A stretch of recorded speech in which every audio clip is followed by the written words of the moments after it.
Today I'm doing something different. I'm about to go on a tour of the Boston Tea Party Museum here in Boston on the waterfront on the harbor.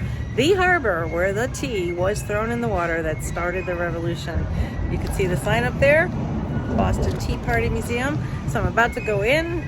They're going to do a little reenactment. We get to throw some tea in the water. And I think you get to try some authentic tea back from that time as well. So this should be interesting.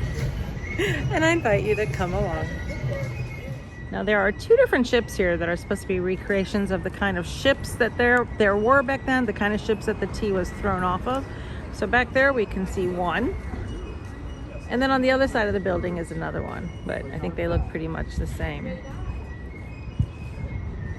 Right outside the entrance there is this commemoration presented by the City of Boston on the 200th anniversary of the Boston Tea Party, designating this as the official Tea Party site. All right, let's go in and check it out. Well, welcome in, Patriots. Now, I must admit I could never have predicted that I would be leading this assembled body of the people on this cold, dark, dreary winter night. All right, I'm fine. Of December 16, 1773. Well, I've given you all of your identities, but I forgot to tell you mine. How rude of me. Well, everyone, my name is Sally Hughes, and I'm a good wife of working status, so you can all call me Goody Hughes. Yes, that's right, I'm a working woman. I'm a laundress, and I know we have a bit of a reputation. People say that we're rascals, that we steal from everyone, but that is not true. I only steal from Harvard graduates, so most of you don't have to worry. Yes, now you must have seen me around because my husband's shoe shop is just at the corner of Purchase and Pearls at the head of Griffin's Wharf, and you all must know my husband, yes? Yes, Mr. George Robert Twelves Hughes. Yes, that is his real baptized God-given name. I know it's very long, but it makes up for his lack of everything. That's right. He doesn't have money, he doesn't have status, he doesn't own land, so at least we both can't vote. But he does make shoes for Mr. John Hancock and helps us raise our 4 beautiful children. Now, I must admit, I tried to avoid politics as long as I could. You know, I'm a poor woman, I just need to keep my candle lights on. You know how that goes. And I did a good job of it until the lobsterbacks started shooting at us on King Street over a wig dispute. Now, did you all know that the Boston Massacre was started because of a wig? Well, George knew 4 out of the 5 men that were killed that night and actually held one of the men as they died in his arms. But for me, it was the killing of a 10-year-old boy named Christopher Sider when I knew that I had to take a stand. So I must admit, I stand before you not out of a patriotic zeal, but a plea to remove the king's violent and abusive powers off of our streets and our shores, to make this land a nation that I am proud to call my home, where every man, every woman, and every child deserve the right to life, to safety, and of course, to liberty. Well, I don't often take it upon myself to speak my piece, but I do enjoy the spirit and nature of these Boston town meetings, so allow me to instruct you how we shall conduct ourselves. It does none of us any good to sit on our hands merely listening, right? So, if you hear something with which you agree, or you disagree, or you have no idea what's going on, that's understandable. Well, you can simply stamp your feet upon the floor like so. Stamp your feet upon the floor. Now, you can also bang upon the wooden pews on the top one side. Yes, you can upon them. It's Boston, we love to hit things. There you go. And if you are more vocally inclined, you can also let out a mighty here, here. Here, here. Very good. You can also say, well said. Well said. Oh, really? You think so? Thank you. Now, we do have the most triumphant word here in Boston, and that is huzzah. And we have an equally triumphant hand gesture. You ball up your fist, you rear it behind you, and you punch it upwards towards the heavens with a mighty huzzah. All right, let's try it on my hip hip. You all ready? Hip hip, huzzah! Very well done. But of course, we are discussing politics, and those of you from taxes know what this means. We'll be discussing items that we will disagree with. In this case, you can give a loud boo! Boo! Well, you all like that one a little too much, all right? You can also give a more serpent-like hiss. Ooh, yes, very scary, very scary. Now, we do have the most offensive word here in Boston, but I know that we do have some younger children here with us, so parents, don't worry, I'll teach them. It is fi. F-I-E comes in an equally rude and offensive hand gesture that goes like this. Stick out your thumb. Right? Now put it on your nose. Now raise the flag and wave the flag. Yes, now turn to someone you'd like to offend, I'll turn to you, Miss Brinkley, and say fi! Very well done, my friends. Now let us move on to the matter at hand. We have speaking with us on the subject of tea is an ardent patriot, leader of our sons of liberty and friend to us all, Mr. Sam Noel. Let's get this meeting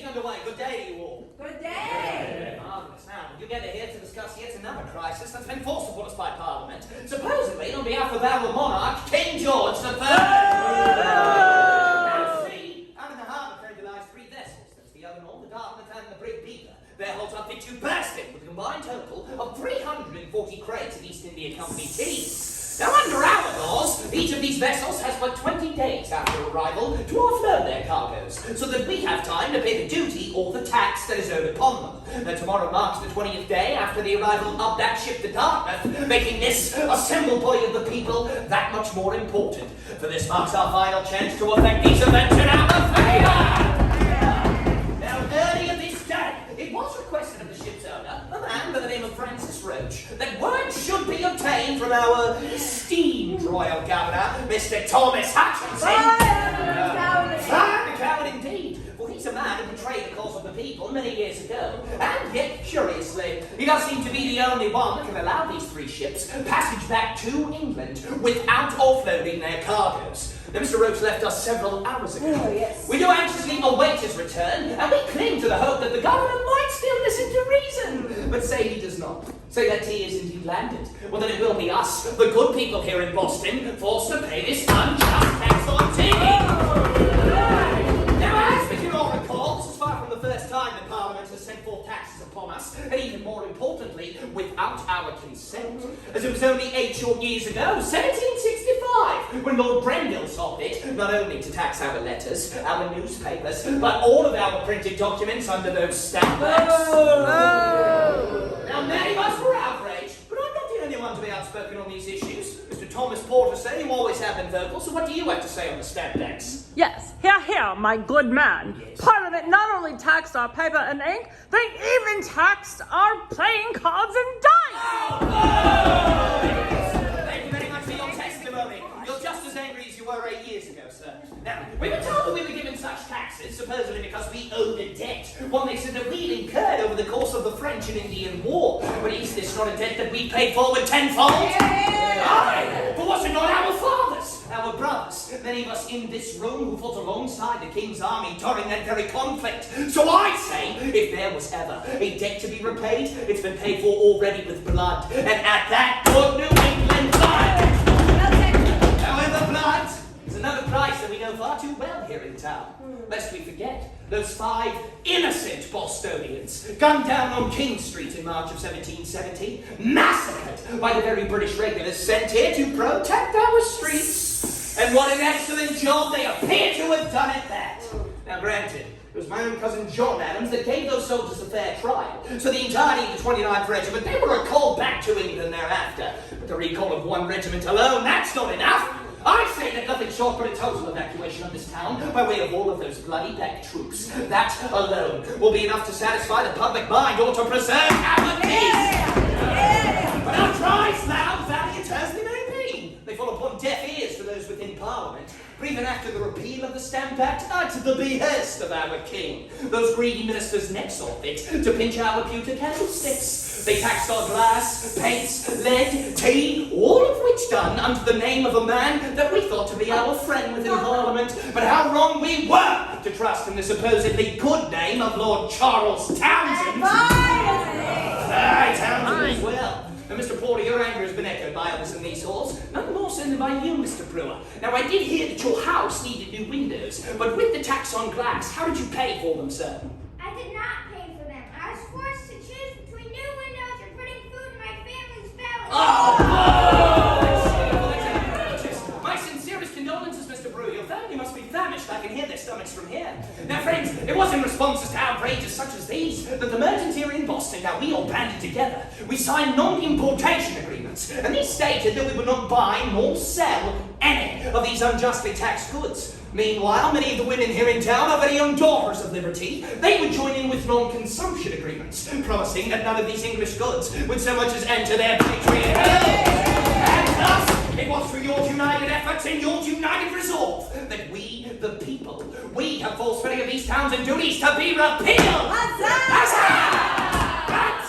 there does appear to be an ever-growing hole within the purse of the English Treasury, as again, Their eyes have turned back to our tea. Now, if Lord North wishes to enforce this meagre 3 pence per pound tax as a means to signify the supremacy of Parliament and their supposed right to tax us here in the colonies, well, patriots, do we not have an equal right to demand representation there? The Magna Carta of 1215, our colonial charter of 1691, these are the very facts of our English liberties, and they do make it plainly clear that no English subject is to be taxed without the consent of their representatives. And so I ask all of you, if we here in the colonies are expected to pay taxes like an English man, to go to war, to fight, to die like an English man, then are we not granted the same basic rights as an English man? If we are stripped of our legal right to representation, then they have absolutely no right to force more duties upon us. And we've got no duty to pay them. We must now cling to the spirited words of James Otis Jr. when he said that taxation without representation is tyranny, and the time for petition and compromise, that is over. Huzzah! Stop. It's Roger's turn. What does it say? Oh, I forgot. I don't know how to read. Yes. It appears as though the governor is willing to grant anything consistent with the laws and his duty to the king. That sounds good. However, he also orders that the vessels cannot leave unless the cargo is unloaded as the law demands. And there you have it. The governor has refused to send the tea back to England, and now, I dare say, he's forced our hands. This once more, I believe it's time for us, the people, to decide what to do next. Hear, hear? Yeah. Good. With that, I turn to you, Goody. Goody who? Goody, you. You have done an excellent job thus far leading this body of the people. So what would you have us do with the tea? Well, I believe that salt water and tea should mix on this night, but we should put it to a democratic vote. Aye. All those in favour of destroying this pernicious weed, please say aye. Aye! All those opposed? None? Moving on. Yes. Friends, I do want to warn you that if you do indeed choose to take part in the tea's destruction, you will be subject to arrest. That is true. Our families and those who harbour us, they can and will feel the fullest extent of the law if we are caught, which is why we must do what we can to conceal our identities here this night. And how, sir? Well, civil clerks in blankets, they should suffice. Now, rally patriots! Huzzah! Boston Harbor, teapot tonight. It is rather clear that there is nothing more than a meeting to do to save this country. Now that is our cue, friends. Rise up, gather your belongings, line your sky. He said that we could all float it, though, but I think we should all float it on the other side. Oh, well, let us. Excellent. What an excellent idea. Did you come up with that yourself? No. No, of course not. Come along, my friends. Do watch your step and use the handrail while boarding the vessel. All right, welcome aboard. Frankly, don't feel anything. No promises. Right, the entirety of the deck is open and available for your treason. Now, before we begin, I do have a few questions to ask. If you are here to destroy the king's tea, say aye. Aye! If you are here to cast off this yoke of parliamentary tyranny, say aye. Aye! If you are here to be captured and arrested for treason, say aye. Aye. No is the right answer. We don't want to be arrested for treason. Do you know why? Do you know what the punishment for treason is? Death. Yes, death. It's by hanging in the middle of Boston Common in front of everyone. It's very embarrassing. It's a fate I would rather like to avoid, and I hope all of you would as well. So with these deadly consequences in mind, we must be very aware of where our enemies lie. There is, of course, the Navy, and there are 3 British warships in this very body of water, but they are on strict orders to only fire on vessels attempting to sail off with the tea still on board. Now, my friends, we're not planning on taking this tea out of Boston Harbor, are we? No. No, we're putting the tea into Boston Harbor, so we need to worry about them. There is the military, but they're miles away on Castle Island, and they cannot even step foot in Boston without express word from the governor after the massacre of 3 years ago. Now, the true enemy is going to be our fellow Bostonians. While we may be united in this cause, our friends, our family, our neighbors, our enemies may be all too eager to turn us into the authorities. So I think an oath of secrecy is in order. We must never breathe a word of this to anyone, ever. If you agree, say aye. Aye. Excellent. Please raise a hand and repeat after me. I swear. I swear. I won't tell. I won't tell. On to the matter at hand. We have 114 chests of tea to destroy here on the Eleanor alone. We are looking to destroy anything wrapped in this white canvas and marked with the merchant's mark or logo of the United East India Company, UEIC. The V at the top is a Latin-style U because we like to keep things fancy here. Now, I've taken it upon myself to bring up 3 of our lightest chests, but still each of these weigh up to 100 pounds. They are very heavy, and I am very strong. Okay? So I'm going to need 3 of my strongest, my bravest, my closest, most eager patriots to get us started. Any volunteers? Volunteers seats. Take that little one right there. Just right there in the bright colors. You can take that one there on the end. Slitching, you take that one right there. These are just the first 3 volleys. Yes, you can take that one right there. Why don't you team up? Teamwork makes the treason work. Go on. I'm going to count to 3. You shall throw them overboard, and we will all give them a mighty huzzah. Right? 1, 2, 3. Overboard! There they go, sinking irretrievably into Boston Harbor, never to be seen again as long as you don't look at them. Right? Now I say it's time we storm below deck and survey the rest of the cargo. And of course, when I say storm below deck, I do mean please follow me in a single file line. We should use the handrail. Watch your step, if you're taller, watch your head. We have a saying here in Boston, which is safety first. Treason a close second. Thank you, good news. And do be sure to only use this set of stairs. These are the downstairs, those are the upstairs. It's very bad luck to go down the upstairs. My father was a captain. We take sailor superstition much too seriously in my house. Come on, my friends. Here we go. All right. All right, 3, 2, 1. I know. Huzzah! Take that, you bricks! Smash open the wooden box below, and then peel back a thin lead foil lining that has been soldered shut that keeps out water and pests and keeps in flavor, you know the way lead does, and reveal a loose leaf tea.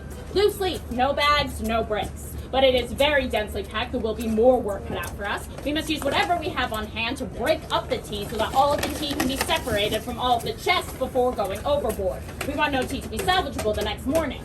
The whole process is going to take us about 3 to 3.5 hours, and in the end, across all 3 ships, we are going to destroy 92,616 pounds of loose leaf tea. That's worth about 10,000 pounds sterling in my day, $1.5 million yours. Huzzah! Huzzah! Now,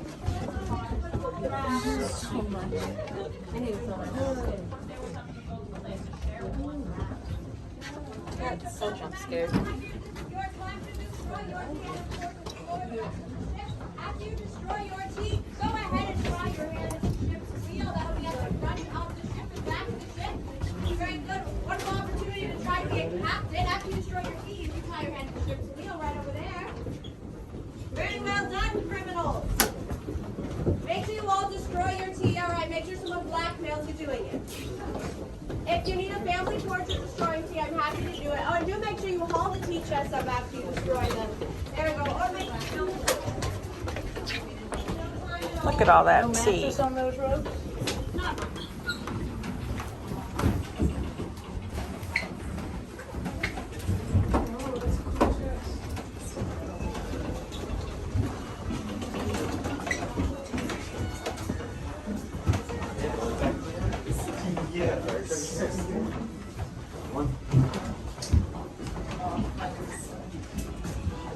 This would not go off without a hitch. We did have one person get injured. Do we have a Mr. John Crane here? Mr. Crane, are you here with us? Might still be destroying some tea. There we are. Mr. Crane! Oh, you're right in front of me, my dear. How's your head? Mr. Crane, unfortunately, you were the only one to get injured, my dear. I know, hauling up those 400-pound chests when the rope snaps. Now, you don't get hit by a chest, that would mean you're certain death, but you do get hit by one of those wooden blocks from the block and tackle. Unfortunately, you fall down to the deck, you're lifeless. We're all sort of wondering what we should do with your body. It's a crime scene. Anyone have ideas?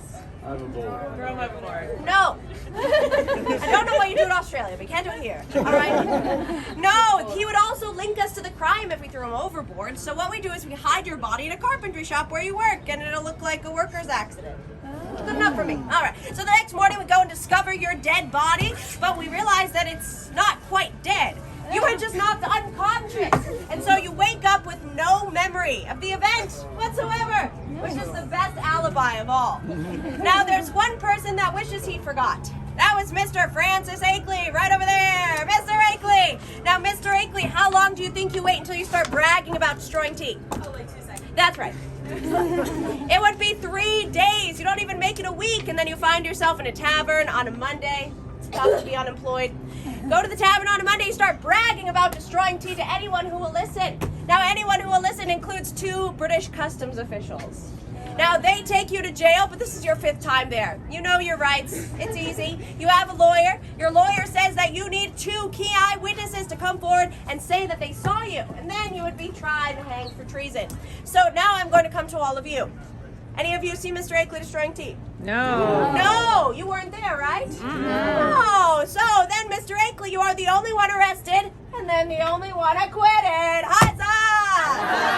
There we go. You still have your wife and 9 children to take care of, though. That's not my problem. All right, my friends, we are going to go in for the days to come. Once we go through these doors, there will be no more photography, videography. Over there with Mama. Don't know what that means, but I've just told that you can't do it once inside. All right, everyone, follow me right. That was fun. And now we have a cup and we get to taste the actual 5 teas that were thrown into the harbor that day. Taste the 5 historic teas thrown overboard. So this was the first one.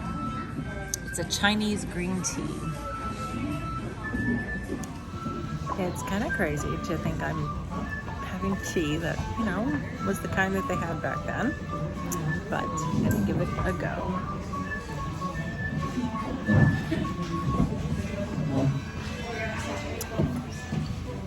Well, that one's very tasty. I don't know about the other 4, but this first one is very, very good. I really like it. What a day.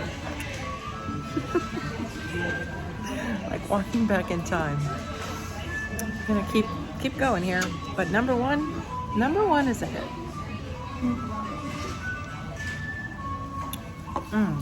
Yum. This one is number 2. Another green tea, early spring green tea. And number 2.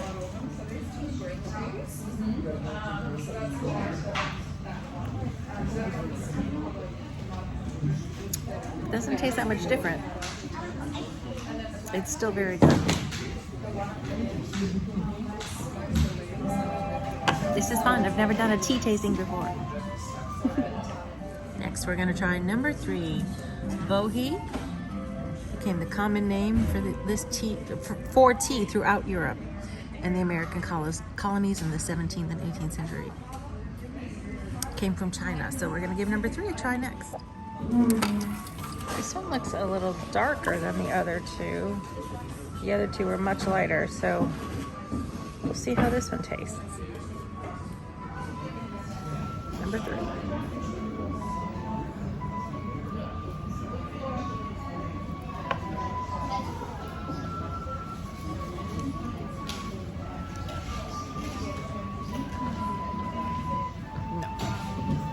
Don't like that one. Nope. Next, we're gonna try number 4. One of the oldest names for well-made black teas. Okay. Number 4.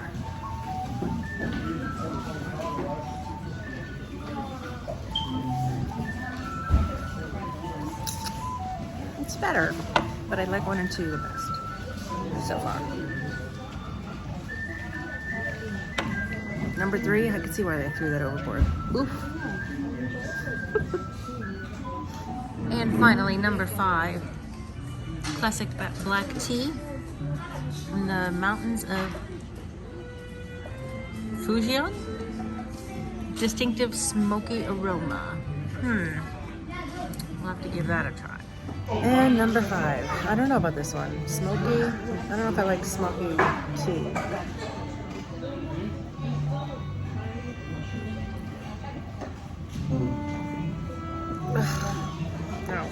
No. Okay, so my verdict is in. Number 1 and 2 are the best. 4 was not bad. 3 and 5, no. Now that was something completely different. A reenactment of the Boston Tea Party.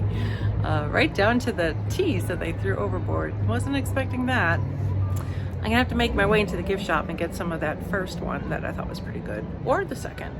But anyway.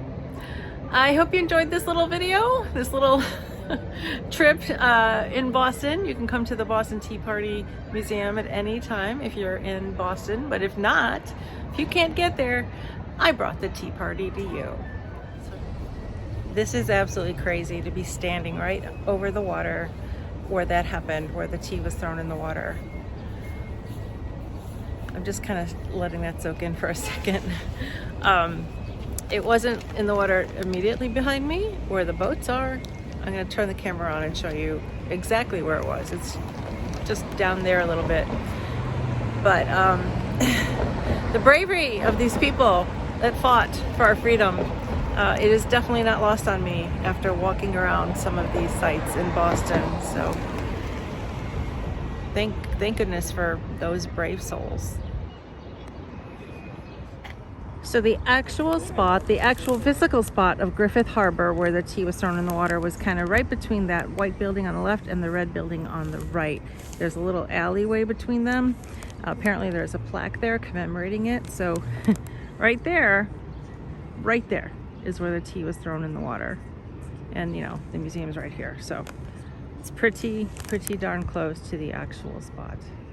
And of course the tea, you know, moved around. So this is where the tea would have been after it was thrown in the water over there on the Boston Harbor waterfront.